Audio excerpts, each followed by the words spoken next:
comparé à avant, comment trouvez-vous l'effort que mettent les journalistes actuellement? Peut-être certains journalistes tombent dans la facilité et ne réalisent pas que c'est un métier difficile. Avoir l'accès à l'information veut dire une certaine éthique de leur part.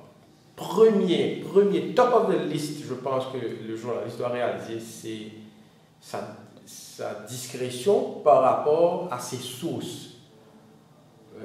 Il faut protéger la source d'information. Si vous ne protégez pas votre source, la source disparaît.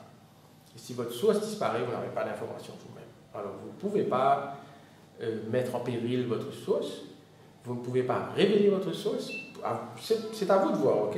Mais c'est aussi dangereux pour la source de l'autre côté. Dans un pays où vous n'avez pas libre accès à l'information, vous aurez votre source. Donc, il faut protéger la source. Et éthiquement, ce n'est pas seulement protection of sources information, mais c'est aussi aller chercher l'information. Et une fois que vous avez l'information, qu'est-ce que vous en faites avec? Est-ce que vous vérifiez d'abord? Si vous n'arrivez pas à vérifier, vous publiez, ensuite on verra après. Mais c'est beaucoup plus une question d'éthique. Donc il ne faut pas, et sur ça, il ne faut pas sans compromis. Ça, hein. Parce que du moment où vous allez baisser votre garde, comme journaliste, sur la question d'éthique, là, vous perdez votre réputation de sérieux. Et là, les sources disparaissent, dans la profession même. Crédibilité tombe, et ça,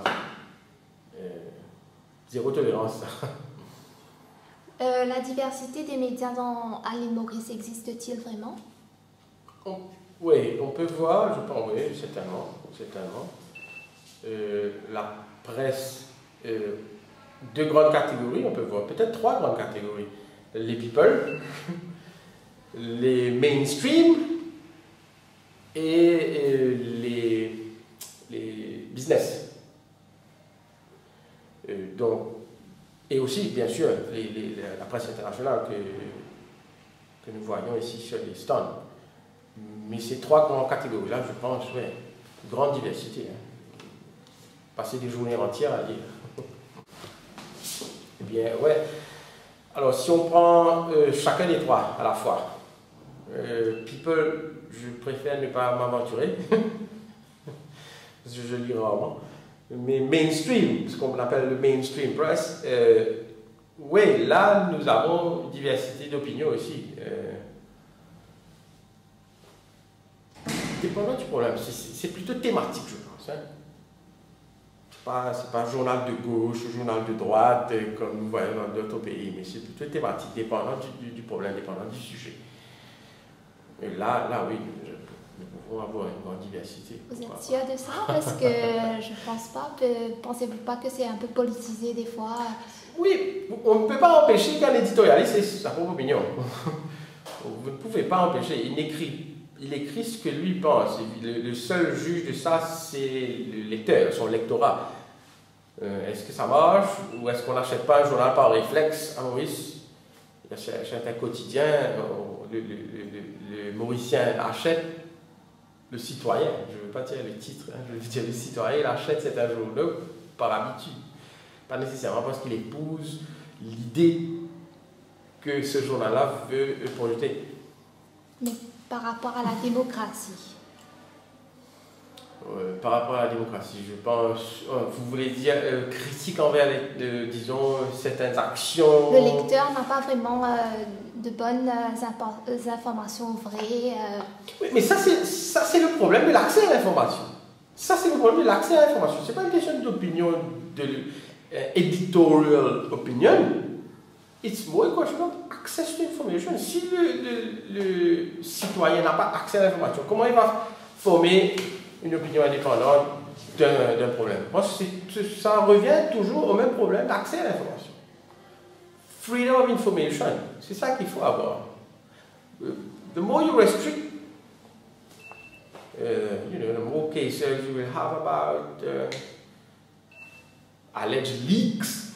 Pourquoi il faudrait avoir des leaks? Si l'information doit être libre, que le citoyen décide, lui. Dans ce cas, peut-être les citoyens devraient acheter tous les journaux pour avoir une diversité d'informations. Pas nécessairement, parce que si on regarde tous les titres, vous aurez plus ou moins, content-wise, the same thing. Plus ou moins. Quelques petits potins, ça et là, en plus chez un et pas chez l'autre. Mais les grands titres, vous aurez toujours presque les mêmes. Pourquoi? Parce qu'il n'y a pas cette liberté d'information. Vous avez que les informations qui sont en libre circulation sont reprises par tous les titres. Donc, difficilement que vous aurez un titre qu'un a et que l'autre n'a pas, à moins qu'il soit privilégié en termes de source. Y a-t-il vraiment des lois qui contrôlent le monopole des agences de presse à Maurice? Pas vraiment. Pas vraiment. Nous voyons en ce moment l'émergence d'un grand groupe. Un grand groupe qui contrôle plusieurs titres. Mais seule restriction concerne les radios privées et l'actionnariat dans les radios privées. Et ça, c'est sous le Independent Broadcasting. C'est pour ne pas avoir justement le contrôle au niveau du shareholding. Mais en ce qui concerne les titres de presse écrites, non, pas de restriction. À moins que, peut-être, je n'ai pas étudié la question du point de vue Monopolies Commission. Il faudrait peut-être étudier, je n'ai pas vu, mais à mon avis, là, à l'instant, je ne peux pas, il n'y en a pas. Il n'y en a pas. C'est au lecteur de décider. C'est l'aspect commercial de la profession. C'est l'aspect commercial. Parce que nous avons le journaliste d'un côté, bien sûr, mais nous avons toujours la boîte pour laquelle le journaliste travaille. Et nous avons toute cette question de publicité, nous avons toute cette question de vente, marketing. C'est un business à la fin du jour, bien sûr, c'est un business. Hein, qu'est-ce que ça rapporte? Le Premier ministre a parlé d'un Media Commission Bill. Qu'en pensez-vous à ce sujet? Je me demande pourquoi. Je me demande pourquoi un Media Commission, quel serait le but de cette commission? Si c'est pour regulating the profession of journalist, je pense que ce n'est pas nécessaire. Parce que le journaliste ne fait qu'une chose, exercer son droit à la liberté d'expression. Le journaliste a les mêmes droits, les mêmes responsabilités qu'un citoyen, ni plus ni moins. Si le journaliste fait ça comme une occupation, il a un salaire, mais il ne fait qu'une seule chose, c'est l'exercice of freedom of expression. Pourquoi donc? Pourquoi réguler exercise of a fundamental right? Il ne faudrait pas faire ça. Pourquoi license journalism? Il faudrait avoir une licence, un permis pour faire ça? Je ne pense pas. S'il ne faut pas réguler, s'il ne faut pas license, because it is a fundamental right, what's the use of a media commission? Seule chose qui reste, c'est peut-être pour avoir un système de complète de la part des personnes lésées par un ou des journalistes.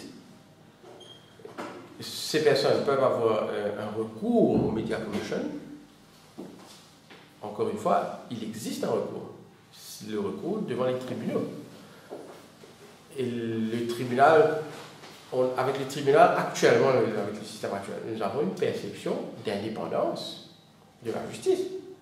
Est-ce que le Media Commission sera perçu comme étant indépendant? Je ne sais pas. Quel sera le appointment procedure? Est-ce que les commissaires de cette commission vont changer après chaque élection générale? On va perdre cette perception d'indépendance, n'est-ce pas? Donc, est-ce que le système actuel ne marche pas avec les tribunaux qui jugent régulièrement des affaires de diffamation, par exemple? Donc, pourquoi changer? Pourquoi un Media Commission?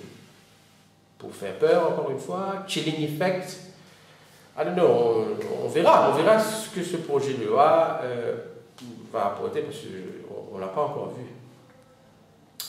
Mais voilà, I stand to be convinced.